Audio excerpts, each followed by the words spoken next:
Hello everyone, welcome back to my channel. Recently, I have made videos on Ausbildung and dual study programs, and I'm so glad many of you have found them helpful. But I've been getting a lot of questions about the differences between these two programs. So in today's video, I am going to compare Ausbildung and dual study program side by side to help you decide which one suits you and your career goals better, and also to identify what you need to do in order to fulfill the requirements for these two programs. I'll also explain the German Abitur and why Studienkolleg is so important if you are an international student coming from a country, for example, like India, with 12 years of schooling, because in Germany, the usual German Abitur is 13 years of schooling.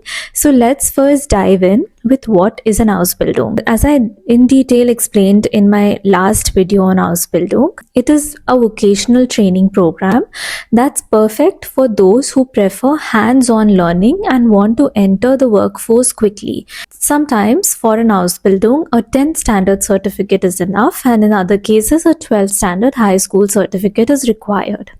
So it is a combination of practical on-the-job training in a company with theoretical classes at a vocational school, which is called as Berufsschule. And it typically lasts for 2 to 3 years, and you are paid a monthly stipend throughout the program. This makes Ausbildung a great choice for fields like healthcare, IT, crafts, or hospitality, where practical skills are essential. Dual study program, also called as Duales Studium. This option combines university education with part-time work at a company. So think of it as a hybrid of academic studies and practical experience.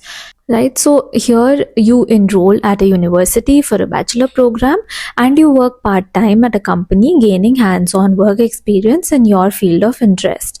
The dual study programs usually last for 3 to 4 years, and just like Ausbildung, you also earn a salary here by the company where you are going to work part-time in. However, unlike Ausbildung, you also graduate with a bachelor's degree, which can open doors to more advanced roles of further education. So let's go through now what are the key differences between Ausbildung and dual study programs. So here's a quick comparison. In Ausbildung, there is a focus on hands-on training for technical or practical careers. No degree is awarded, but you get a vocational certificate. A class 10 or a class 12 high school certificate is required. In a dual study program, there is a combination of university education with practical work. You graduate with a bachelor's degree, and your qualification should be equivalent to a German Abitur. See, the choice depends on your career goals. If you want a skilled trade-related job, then you go for Ausbildung. If you're aiming for a higher academic qualification with work experience, then you go for a dual study program. Let's talk about this term, which you would have heard a lot and seen a lot. What is the German Abitur? It is required when you apply to these two programs.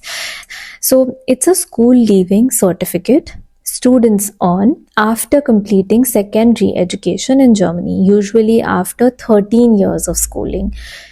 The Abitur is a comprehensive qualification that includes subjects like languages, sciences, mathematics, and humanities. So it directly qualifies the students for university admission in Germany. So if you have the Abitur, you can enroll in a university or a dual study program right away.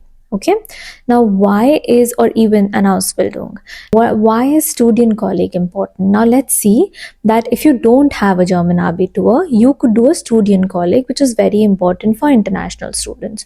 Why is it important for international students? Because if you come from a country outside, for example, in a country like if you are from India, that has only 12 years of schooling, your high school qualification may not be equivalent to the German Abitur. This is where Studienkolleg comes in. Studienkolleg is a one-year preparatory program which is designed to bridge the gap between your qualifications and the German education system. Here's what it will include. So in a Studienkolleg, you will basically do subject specific courses based on your chosen field. It could be medicine, engineering, or business. And second is that German language training is provided typically at a level of B2 to C1.